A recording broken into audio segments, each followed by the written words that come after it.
Je m'appelle Sarah Camus, je suis comédienne. Je travaille essentiellement avec des compagnies dijonnaises, la compagnie L'Oiseau Monde, la compagnie Gunnar Olof et la compagnie En Attendant. Pour l'instant, je suis surtout en ce moment en tout cas sur des projets jeunes publics et très jeunes publics. J'ai aussi une formation de doublage et voilà, différentes choses. Je travaille sur un spectacle avec de la manipulation d'objets aussi, etc.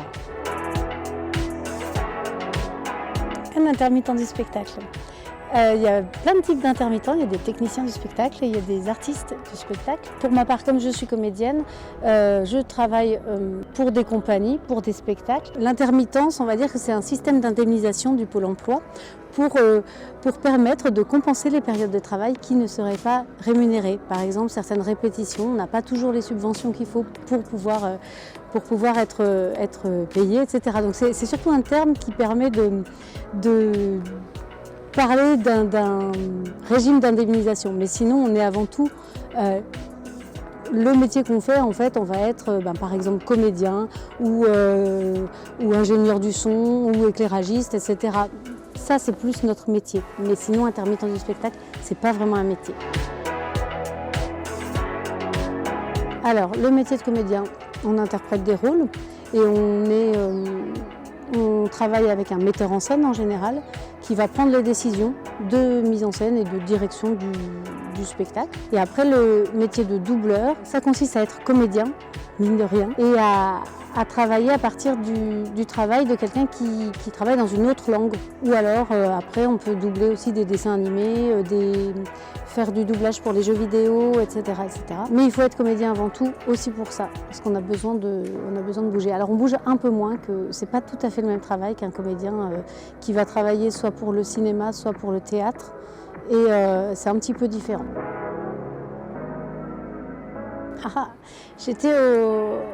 Alors j'ai fait du théâtre en amateur déjà pendant un moment et je suis rentrée après au conservatoire d'art dramatique de Dijon qui se trouve derrière.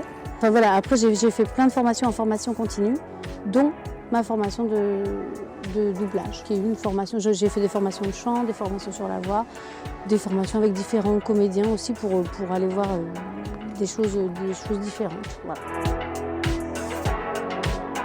On était tous déjà comédiens avant de commencer le doublage et donc on n'a pas forcément travaillé en changeant notre voix. Pour certains dessins animés, oui, mais après, c'est pas toujours le cas en fait. On sert surtout de ce qu'on est, de ce qu'on a. Il y a des comédiens de doublage qui sont vraiment spécialisés, qui vont changer leur voix tout le temps. Moi, c'est pas forcément mon cas. En tout cas, je l'ai pas travaillé dans ce sens-là. Grande question. Je suis un peu tombée dans la marmite quand j'étais petite parce que ma mère était habilleuse et costumière pour le théâtre. Donc j'avais déjà ça, j'avais un peu le nez dedans, mais j'avais pas du tout envisagé de faire ça jusqu'au bout. Donc j'ai fait du théâtre en amateur quand je suis arrivée pour être étudiante, mais je faisais des études d'allemand au départ, donc rien à voir. Et puis petit à petit, j'ai un prof de théâtre qui m'a dit va voir ailleurs, fais-toi des stages et sinon c'est dommage, tu vas végéter. Puis voilà, j'ai intégré le conservatoire, j'ai vu que je pouvais encore m'inscrire à l'âge que j'avais, j'ai intégré le conservatoire et puis ça ne m'a pas lâché, j'ai vite eu du boulot et tout ça, donc j'ai eu de la chance. Et voilà. Et puis je ne lâcherai plus maintenant. Alors avant chaque spectacle, j'aime bien m'échauffer, donc ça c'est un petit temps que je prends, voilà, un échauffement physique et en fonction des spectacles, j'ai un échauffement de la voix aussi. Il est plus ou moins léger selon le spectacle que je vais jouer. Et avant de doubler aussi, il faut vraiment un échauffement physique parce il y a des comédiens de doublage qui bougent pas beaucoup. On est derrière une barre et il y a des comédiens qui bougent très peu et d'autres qui bougent beaucoup plus, mais on ne peut pas bouger loin parce qu'on a des micros et il faut rester quand même pas très loin. Voilà, mais il y a quand même un échauffement physique de toute façon pour que la voix sorte, pour être à l'aise dans le corps aussi, on a besoin de ça. J'aime beaucoup de choses. J'aime bien quand je joue en fait et quand on joue un personnage et puis que ça marche, ça c'est juste magique. Il y a quelque chose qui fonctionne, on sent que le public est avec nous. En fait, j'aime bien jouer. Le terme, il n'est pas anodin. J'aime bien le terme jouer parce qu'on s'amuse en fait et c'est quand même bien de faire un métier où on joue encore. Ça ne veut pas dire qu'on ne le fait pas sérieusement, mais mais ça veut dire que ça vibre à l'intérieur et qu'on a de la joie à le faire. Donc voilà, j'aime bien ce métier-là. J'aime bien aussi le fait qu'on est amené à travailler avec des équipes différentes souvent. Avec la compagnie L'Oiseau Monde, qui est ma compagnie de cœur, on est toujours la même équipe, en tout cas le même trio de base avec d'autres comédiens qui viennent. Et on a plaisir à travailler ensemble, mais j'aime bien aussi des fois ça change en fonction des projets, ça change, on ne s'ennuie pas parce qu'on change de projet très régulièrement. Donc voilà, j'aime bien tout ça. Oh là là, un casting de voix, franchement, c'est pas hyper simple. C'est pour ça que je fais peu de doublage à Dijon en tout cas. Il y a surtout des studios à Paris et à Lyon. Maintenant ils commencent à fleurir un petit peu partout avec l'arrivée des plateformes et tout ça. Mais c'est pas simple de rentrer dans le milieu du doublage parce que les places sont très chères. Donc soit on est déjà un comédien connu, on a un agent, on sait qu'on peut faire du doublage et ça peut marcher. Soit on fait le pied de grue au studio de doublage, on attend. Soit on a de la chance parce qu'on était tout seul, mais c'est très rare, et hop, on a besoin de nous pour une voix et ça commence comme ça. Ou alors on attend, on est déjà pris pour une ambiance sonore quand il y a plusieurs personnes.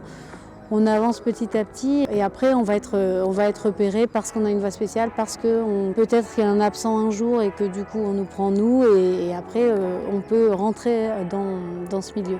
Ou alors il faut connaître vraiment des gens, mais c'est vraiment pas simple. Peut-être ça se démocratise un peu avec l'arrivée de toutes les plateformes et le besoin de doubleurs plus important, j'espère en tout cas.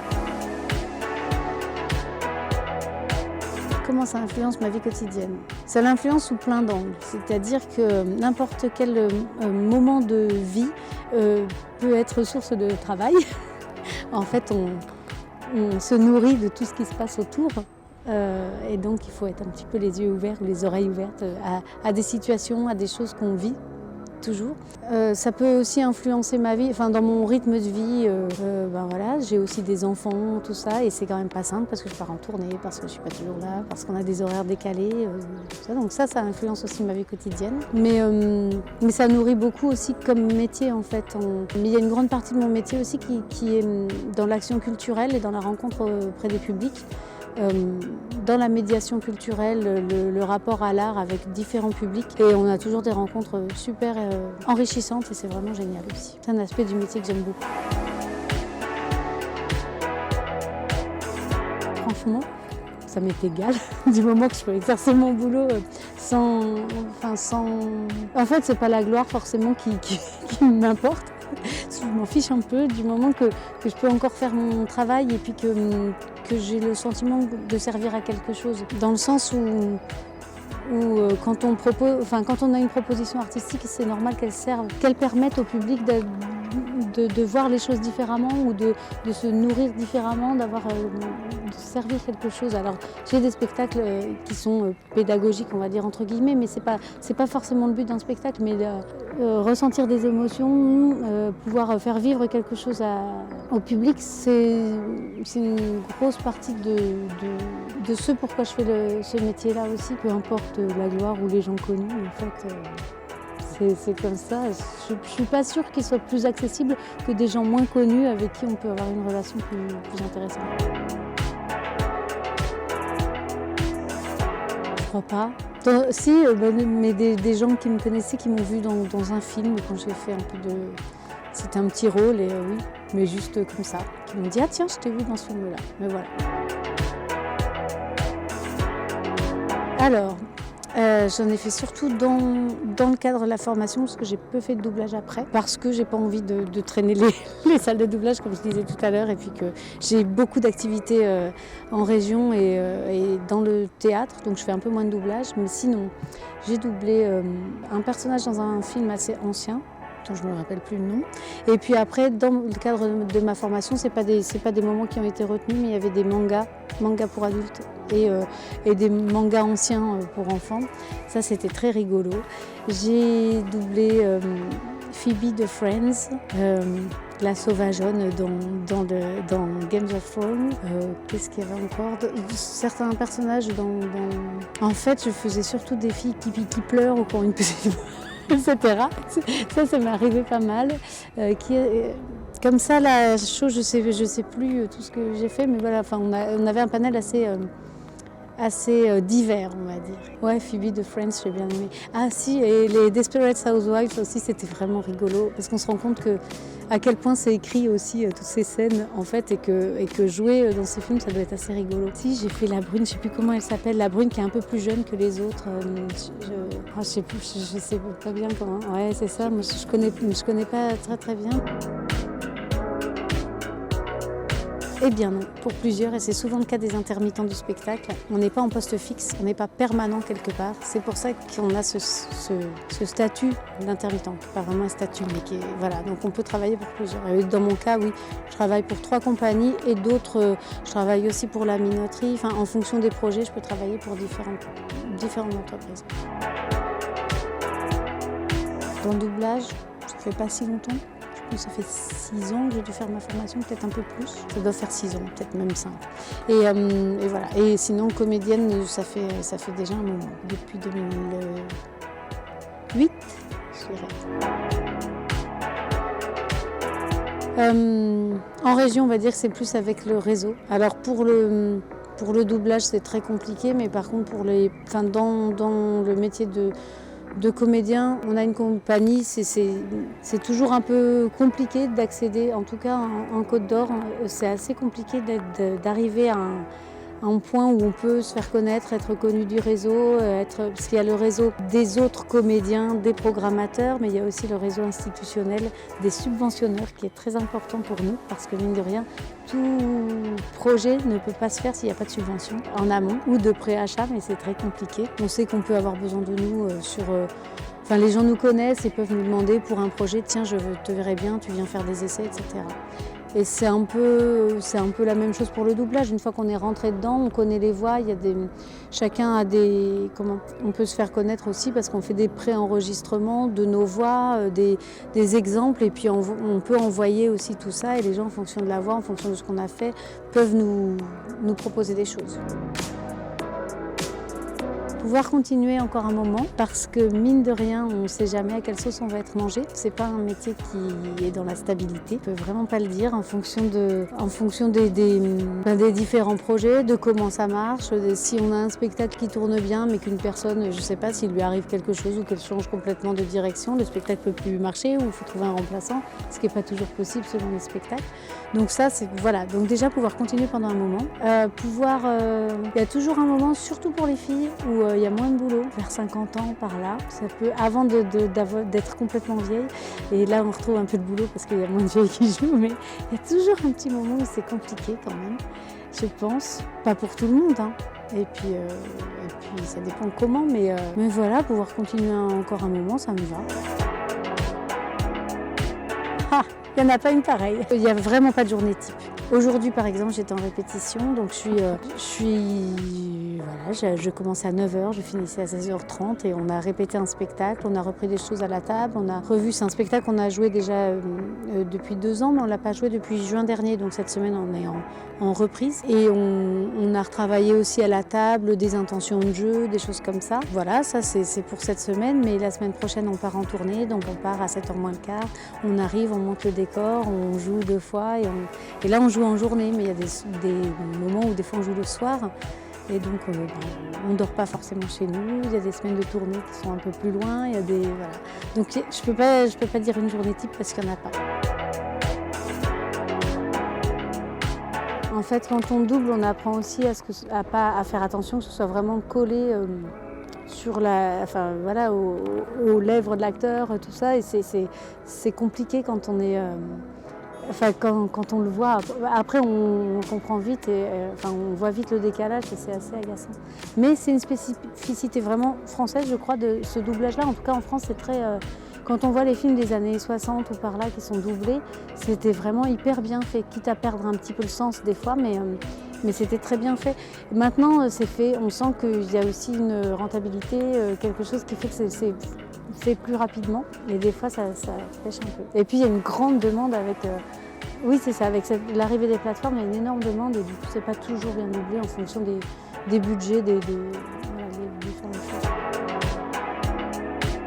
Ça va avec le régime d'indemnisation des intermittents. À chaque fois qu'on joue, on a un cachet. Donc c'est un équivalent de 12 heures de travail qui est payé avec un minimum normalement, mais c'est pas toujours le cas. Donc ça nous fait un minimum net à chaque fois qu'on joue un spectacle. On peut avoir des heures de répétition qui sont payées. Et après, avec tout ça, en fait, chaque année, le Pôle emploi, parce qu'on est considéré comme chômeur, il faut bien se le dire par rapport voilà, quand je dois cocher des cases sur ma catégorie socio-professionnelle ou les choses comme ça, je suis chômeuse. Mais c'est quand même super ce qui existe en France. En fait, on a chaque année, en fonction de tous ces cachets qu'on a eus ou heures de répétition, toutes les heures qu'on a faites, on calcule notre taux d'indemnisation chômage qui vient compléter notre salaire. Donc les bonnes années, on peut avoir un meilleur taux et puis les mauvaises années, un moins bon taux.